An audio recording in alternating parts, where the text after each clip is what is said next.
여러분 안녕하세요. 반갑습니다. 하나의 팟캐스트입니다.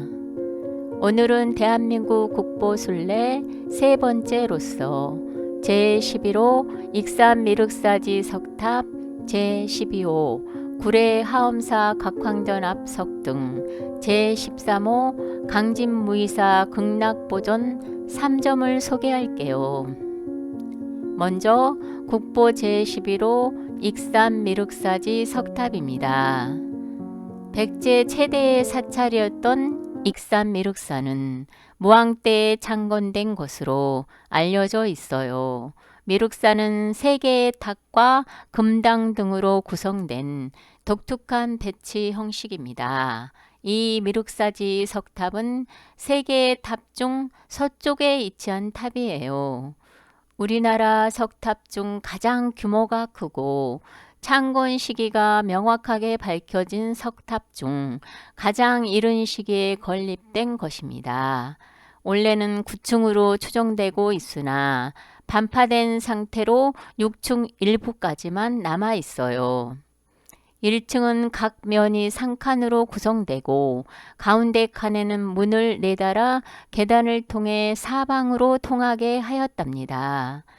기둥석은 아래가 넓고 위가 좁은 미늘린 기법과 양끝 모서리를 약간 높인 기소순 기법이 반영되어 있어요. 기둥석 하부에는 목조 건물에서처럼 별도 초석이 있고 옥계부는 목조 건물의 지붕처럼 모서리 끝이 살짝 치켜 올라가고 가운데가 오목하게 들어가는 부드러운 곡선을 이루고 있습니다. 한편 석탑의 1층 내부는 동서남북 4방향에서 출입이 가능하며 탑의 중심에는 여러 개의 사각형 돌을 수직으로 쌓아 올린 기둥이 4층까지 연속됩니다. 이러한 모습은 다른 석탑에서는 찾아볼 수 없는 특징이고요. 익산 미륵사지 석탑은 고대의 목탑에서 석탑으로 변화되는 과정을 충실하게 잘 보여줍니다. 또한 고대 건축의 실제 사례로서 역사적 가치가 매우 높아 우리나라 불탑 건축 연구에서 대단히 중요한 문화유산이라고 해요.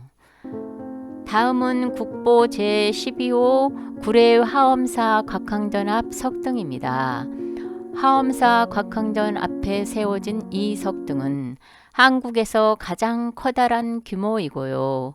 석등은 부처의 광명을 상징한다 하여 광명등이라고도 하는데 대개 사찰의 대웅전이나 탑과 같은 중요한 건축물 앞에 배치됩니다. 불을 밝혀두는 화사석을 중심으로 아래로는 3단의 받침돌을 두고 위로는 지붕돌을 올린 후 꼭대기에 머리 장식을 얹어 마무리합니다. 팔각 바닥돌 이의 아래 받침돌에는 얹어 놓은 연꽃무늬를 큼직하게 조각해 놓았고 그 위로는 장고 모양의 가운데 기둥을 세워 두었습니다.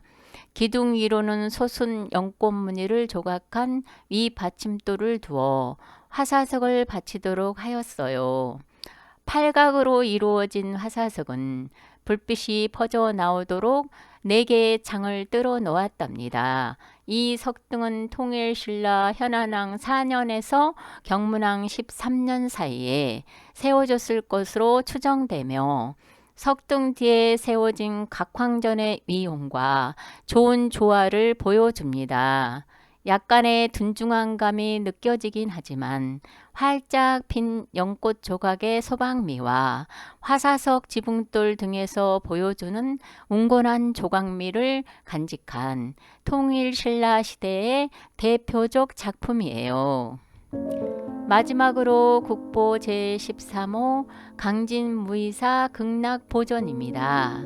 무이사는 신라 진평왕 39년의 온효대사가 관음사라는 이름으로 처음 지은 절로 여러 차례에 걸쳐 보수공사가 진행되면서 이름도 무이사로 바뀌었습니다. 이 절에서 가장 오래된 건물인 극락보존은 세종 12년에 지은 것으로 지붕은 옆면에서 볼 때 사람 인자 모양으로 간결하면서도 아름다운 조각이 매우 세련된 기법을 보여주고 있고요.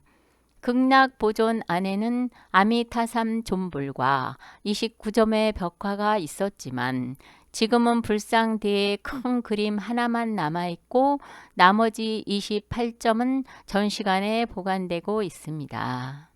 이 벽화들에는 전설이 전하는데 극락전이 완성되고 난 뒤 한 노인이 나타나서는 49일 동안 이 법당안을 들여다보지 말라고 당부한 뒤에 법당으로 들어갔다고 합니다. 49일째 되는 날 절의 주지 스님이 약속을 어기고 문에 구멍을 뚫고 몰래 들여다보자 마지막 그림인 관음보살의 눈동자를 그리고 있던 한 마리의 파랑새가 입에 붓을 물고는 어디론가 날아가 버렸다고 하는군요. 그래서인지 지금도 그림 속 관음보살의 눈동자가 없다고 해요. 이 건물은 곡선 재료를 많이 쓰던 고려 후기의 건축에 비해 직선 재료를 사용하여 간결하면서 짜임새의 균형을 잘 이루고 있어 조선 초기의 양식을 뛰어나게 갖추고 있는 건물로 주목받고 있습니다. 지금까지 우리나라의 국보순례 세 번째 국보 3점에 대한 이야기였습니다. 여러분 잘 들으셨나요? 그럼 즐거운 하루 보내세요.